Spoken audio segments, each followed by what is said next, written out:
You are listening to Smart Women's Dating Podcast, episode number 44. Welcome to Smart Women's Dating Podcast.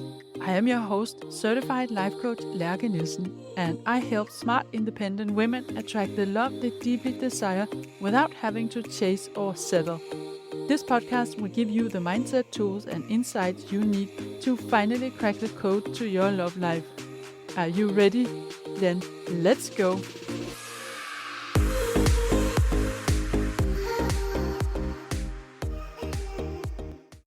Hey friend, how do you feel about setting up a dating profile, choosing the photos and writing a cool and catchy text about yourself?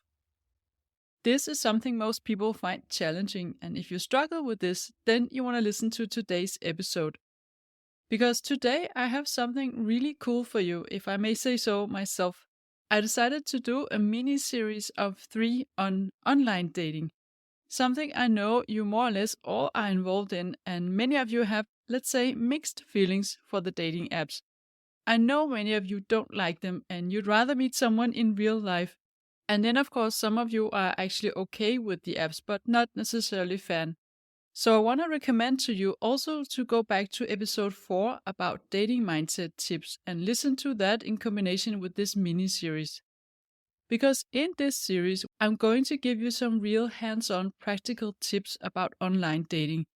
And the first episode will be about dating profiles, what to pay attention to when you set up your own profile, and what to look for in a man's profile. And in the next episode, I will share with you some tips for chat and communication in the apps, and how to move from the online space and into a real date. And then in the final episode in the series, it will be all about the troubleshooting, so to speak, when the dating apps are just not working for you.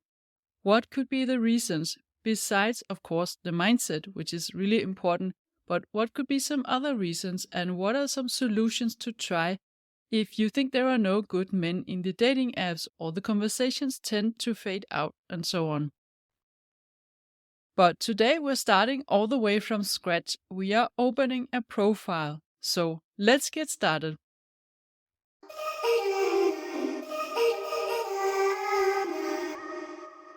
We're gonna just take a little break because I have something important to share.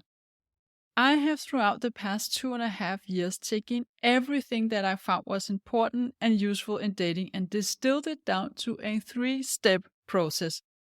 This is the process that I teach in my 5-month program for strong, independent women. And I'm sharing this process with you in my upcoming masterclass that I call 3 Steps to Attract Love.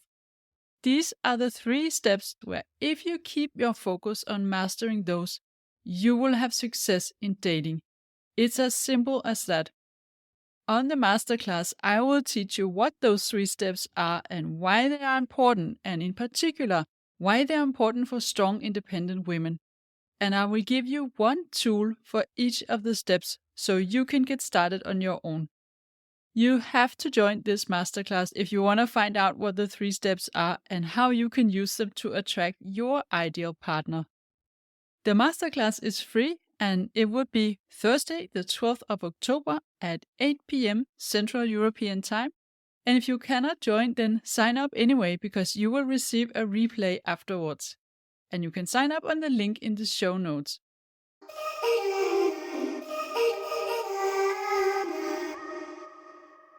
The one most important thing on your profile is your photos. And you can like it or not, or find it superficial or not, but that is a fact. Men are super visual. And if they don't like what they see on the photo, or if your profile photo isn't catching the attention of a man, he's never going to read the text. Why would he? You probably would think the same way yourself about a man's profile. So photos are super important, and I cannot emphasize that enough. And you want to show the best version of you. You want to show your best side. It's not like just because you want to be authentic, you have to show a morning photo of yourself when you just got out of bed with no makeup and the hair is a mess or something like that. You want to choose your absolute best photos. It's like when you apply for a job, you also won't list all the times you fucked up in previous jobs or skills you don't feel you're good enough at, even if that is authentic and truthful. To open the door, you need to put your best self up front. So, what are the kind of photos you could choose for a profile? I suggest you upload 4 to 6 photos, and here are the kind of photos you want to share. First of all, you want a nice headshot or portrait where you look relaxed and casual and you look into the camera and smile. Be approachable, not sophisticated. Share a couple of these, and it can be selfies or photos that you ask a friend to take. And then I suggest to have some photos taken of yourself doing something that you like. Your hobbies or passions, whether that is cooking, hiking, biking, skating, painting, or whatever you like, it's a great way to show you in action and a great conversation starter as well. And here you want at least one of them to be a full-size photo where he can see you foot to head. Then you also want to share a photo of your most feminine and elegant self. So imagine you are going on a romantic date and you dress up and you do your hair and you put on your best makeup, sort of showing him the woman that he might be lucky to go on a date with, what you would look like if he invited you for a romantic date. So have a friend take a photo of you before going out, and if you're not going out in the coming days or weeks, then pretend that you are, get dressed up and ready as if, and then take some photos, and this could be both headshots and a full-size photo.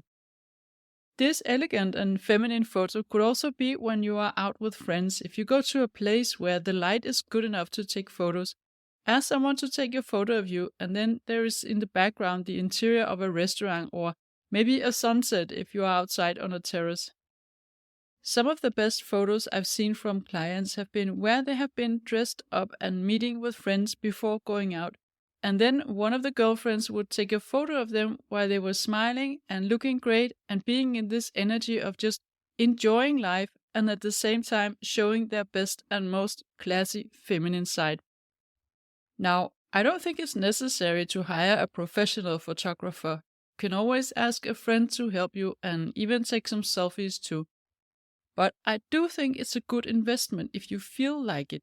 You cannot put enough emphasis on the photos, so if you're willing to invest in a few professional shots, it's only going to help you get more visibility in the apps and also appeal to the kind of man you're looking for, a man who is willing and able to make an effort to pursue you. So when we talk about photos, what are the no-goes in that area? First of all, you don't want to post a photo of yourself standing in a group, because this is always starting thoughts about who are the other people, and if it's not 100% clear which one of them is you, then it's only confusing. Also, don't post a photo where your ex is cut out or someone else is cut out, or a photo of yourself with another man. That can be very confusing. Who is this person? You also don't want to post photos where you wear sunglasses, not even a single one. It's a no-go. We want to give him a chance to see your beautiful eyes. And photos where you might look really cool, but you're not approachable, you're too sophisticated, you're not smiling and maybe looking away, that is a no-go as well. And if you post a photo of yourself with a pet, then make sure the pet doesn't take the whole picture. You still have to be the main figure. And then also do not post photos where you are not in it, like photos of landscapes or sunsets or a skyline or a view from your balcony. This is not what he's looking to date, it's you. You can always share your amazing panoramic photos another time, but don't put it in your profile. So choosing the right photos is something I support my clients on when they open a profile, and then they might send me 10 photos and we look through them together and I guide them on what to choose, and also if I think it would be good to cut the photo so their face becomes more visible, for instance. Or I can also suggest something like, hey, why don't you share a photo of yourself doing that cool hobby of yours? Like, for instance, one of my clients is creating sculptures from stone. And so a photo of her doing that is of course very unique and something most men will remember when they look through the profile. Or I can, based on my knowledge of the client, suggest them to take a photo or have a friend take a photo of them while they are dancing, for instance, if that is a passion of theirs.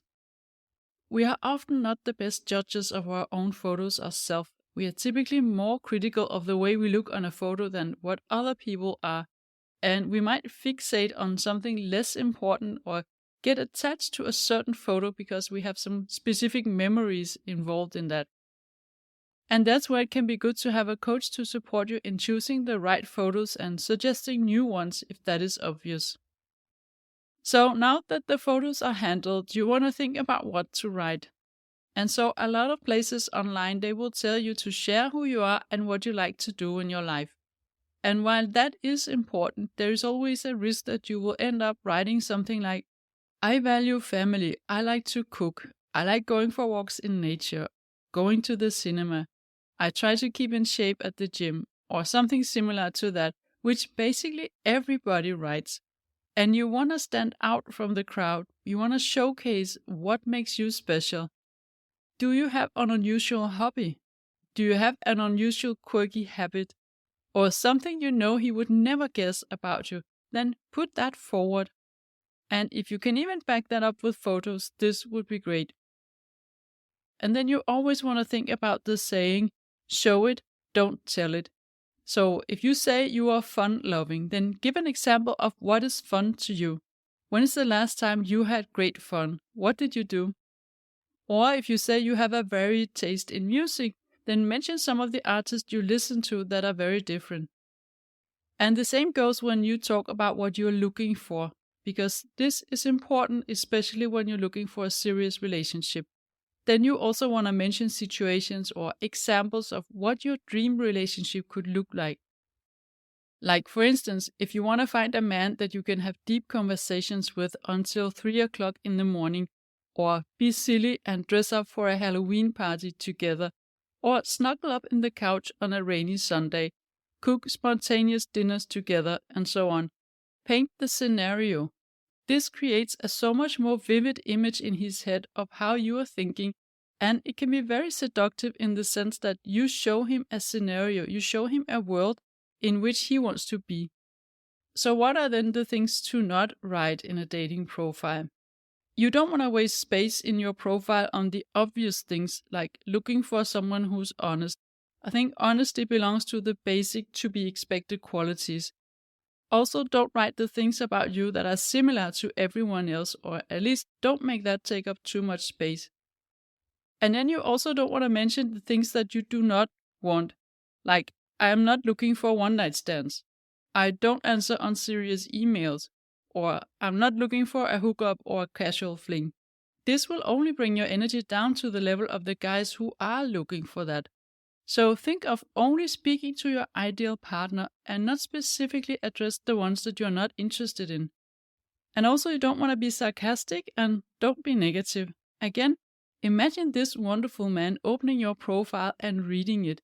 What do you want him to see? What is the version of you that you want him to meet in the profile? It's not the angry and disillusioned woman, right? It's the woman who knows what she wants and who feels certain that he is out there. And that's when he's gonna feel like you are talking directly to him. And I, of course, also support my clients in writing the text to their profiles because when they're ready to go online, we've done some really deep inner work and I already know them and know their qualities quite well, so I can help them put forward what makes them special and unique. I get a lot of insight in their personality and I'm often able to see things that they don't necessarily think of themselves, like being very intelligent, funny, deeply reflecting, creative, untraditional, and so on. And I can also help them write the profile in a show it, don't tell it way. I also have a degree in communication and I worked as a journalist in the past, so I do have a lot of experience in writing. And of course, I have a lot of specific experience in writing profiles, both from my clients and from my own past dating life. So what is important to look for in a man's profile? Here I want to advise you to be careful not to read too much into a profile. Be open to being surprised. Some men, they just don't like writing about themselves, but they can be great at talking about the things you would like to know about. And they also might not be able to take a selfie where you can see a natural smile or the way they look when they have a glimpse in the eyes. Although men are very visual, it doesn't mean they're visually gifted or intelligent when it comes to presenting themselves. So you should rather look to filter out the really bad profiles instead of only matching with the best. Unless, of course, you have too many likes and you want to be more selective. So what are the things in a profile that tells you want to avoid this man? First of all, if he's wearing sunglasses on all photos or you cannot see his face clearly on any of them, like if he has one sunglass photo and 4 landscape photos. This clearly shows us that this man has something to hide and we kind of can guess what that is. Also, if you clearly can see his face and it turns you off, like completely turns you off. Or sometimes if his photos are too nice, it looks like they might not be real, but if you match with him, you can quickly get some information and find out if it is his own photos. And in many apps, there is this possibility to get verified, and that means that they check that the photos on the profile matches the person on a real-time selfie, for instance. So you can look for the sign if he's verified or not, and if you don't find it, you can ask for a selfie. If he doesn't write much in the profile, it's not necessarily a deal breaker. He can be awkward in describing himself. But if you struggle to see anything else than here's a man and his age, and if he only has one photo and it's a bit blurry, it's definitely a red flag, and I would hesitate even matching with this person. And then of course, if he specifically says that he isn't looking for anything serious, he's only looking for casual fun, then you want to avoid even matching with him if you are looking for a serious relationship. Don't think that you will convince him into something else. Just swipe on to the next. And so I personally also think it's a bit of a red flag if a man posts photos of himself with his children. I wouldn't want to expose my kids myself in a dating app if I had kids, of course. But this is a personal choice. And I also think it's a red flag if he shows his ex on any of the photos. And looking through different profiles is actually also something I help my clients with when they need it and they want this kind of support. Then I can ask them to open their profile and share their screen with me on Zoom. And then we simply just go through profiles together to find the potential good matches.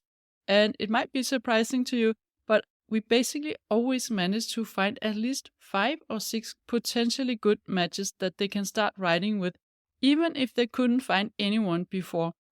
So sometimes we just can't see the good ones ourselves.